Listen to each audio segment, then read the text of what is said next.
In the early 1600s, European maps began to label a small settlement at the mouth of the Hudson River.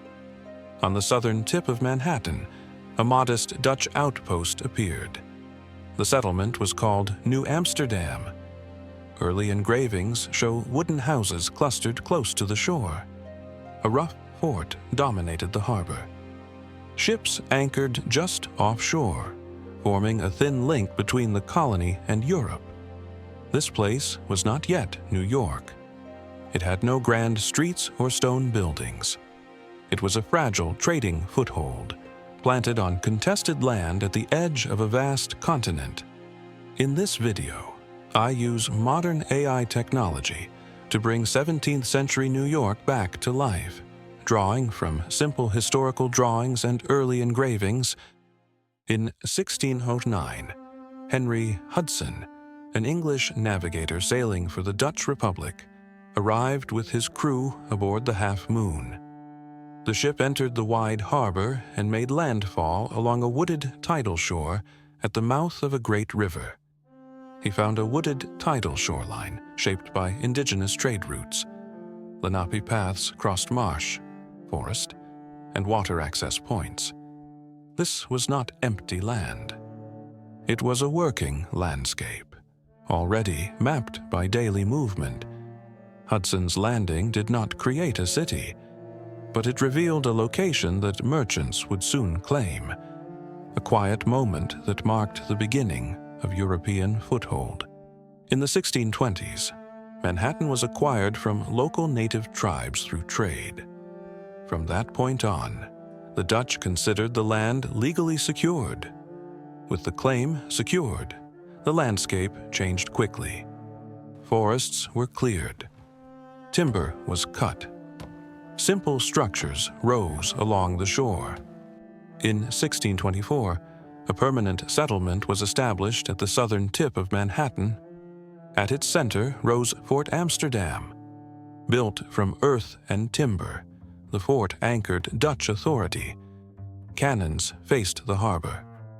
Administration, defense, and trade were coordinated from within its walls. Ships entering the port were inspected here. This was not a town center meant for living. It was a control point. The colony existed as long as the fort held. Beyond the fort, New Amsterdam lived uneasily. Trade continued, but the memory of violence lingered. Raids along the settlement's edges had left both colonists and native communities wary and exhausted. By the 1640s, survival mattered more than confrontation. Dutch officials and local native leaders met to reduce bloodshed, negotiating through translators and gestures shaped by mutual fatigue. Agreements were reached not from trust, but from necessity. For a time, the city slowed. Fields were worked again. Paths reopened. The calm was fragile, but it allowed New Amsterdam to endure, balanced between uneasy promises and an uncertain future. By the 1640s, New Amsterdam had already become unusually diverse, a place where dozens of languages were spoken, unlike the more uniform English colonies to the north. Life inside the settlement resumed its rhythm. Ships arrived with timber, furs, and supplies from across the Atlantic. By the 1650s, unfamiliar sails appeared more often beyond the harbor. English vessels entered and departed without challenge. They did not attack. They waited. Fear drove them to dig. In 1653, a defensive wall was raised along the town's northern edge, a desperate line of earth and timber against invasion. In 1655, enslaved Africans were brought into New Amsterdam in growing numbers, their forced labor woven into docks, farms, and households. The city's work accelerated, even as its foundations hardened. Rumors moved faster than cargo. In taverns and along the docks, talk shifted from prices to politics. In 1664, English warships entered the harbor and trained their guns on Fort Amsterdam. The settlement was unprepared for war and unwilling to suffer one. Peter Stuyvesant, the peg-legged Director General, demanded resistance and pounded for a fight. But merchants feared ruin more than surrender. No cannon fired. No streets burned. Authority shifted quietly. The Dutch flag was lowered. New Amsterdam became New York. The city changed hands without a battle. The transfer did not end the struggle for control. In 1693, Dutch ships returned and briefly reclaimed the harbor, restoring familiar banners and names. The moment was short-lived. In 1674, diplomacy settled what force had not.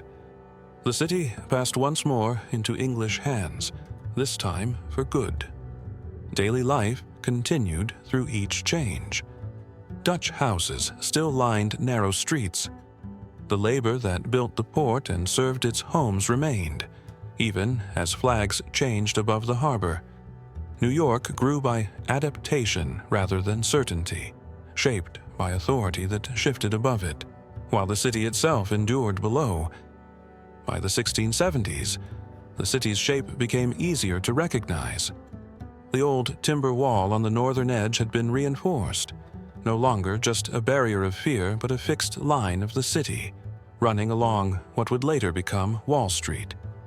Gates controlled the steady flow of carts, travelers, and goods. Along the waterfront, docks stretched farther into the river.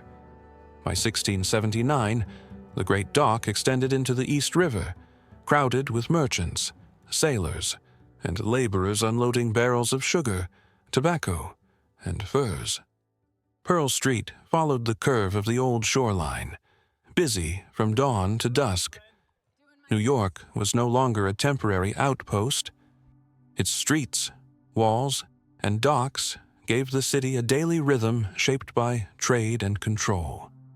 At the center of town stood the City Hall, known under Dutch rule as the Stadhuis. When English authority replaced Dutch control, the building remained.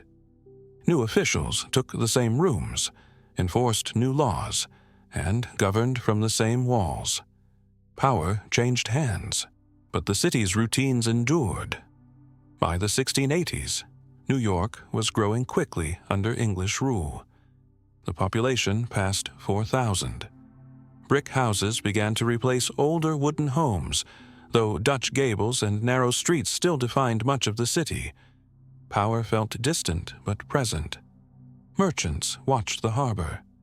Militia drilled on the commons. News from England arrived slowly, but its consequences lingered. By the end of the 17th century, New York was no longer a frontier settlement. It was a contested, expanding port shaped by trade, labor, and shifting authority. A city formed not by a single empire, but by decades of collision, compromise, and endurance. So we have journeyed through the first 100 years of New York. From its earliest beginnings, this place endured conflict, change, and uncertainty. Over a single century, a fragile settlement slowly found stability. That stability became the foundation of the New York we know today. I'm Leo, your time traveler. Let me know what you felt while watching this journey. And tell me, Thrim, which city should we travel to next? Leave a comment below, and I'll see you in the next city.